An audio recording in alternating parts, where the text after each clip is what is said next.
ஒத்துக்கொள்ளாத ரத்தினங்களில் அடுத்த கூட்டணி வந்து கேட்ஸை அண்ட் ரூபி. கேட்ஸை என்பது வைடூரியம், ரூபி என்பது மாணிக்கக்கல். இந்த கேட்ஸை என்பது கேதுவுக்கு சொந்தமான ஒரு ரத்தினம். ரூபி என்பது நமக்கு தெரியும், சூரியனுக்கு சொந்தமான ஒரு ரத்தினம்.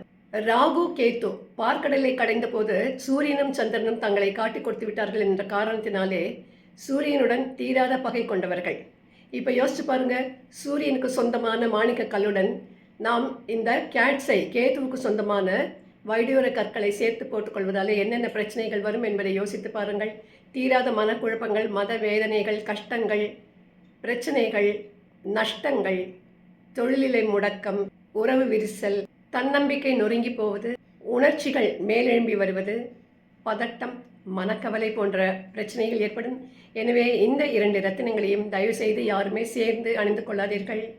இந்த நிகழ்ச்சி உங்களுக்கு பிடித்திருந்தால் தயவுசெய்து சப்ஸ்கிரைப் செய்யுங்கள், ஷேர் செய்யுங்கள், லைக் செய்யுங்கள், உங்களுடைய கருத்துக்களை கமெண்ட் பண்ணுங்கள்.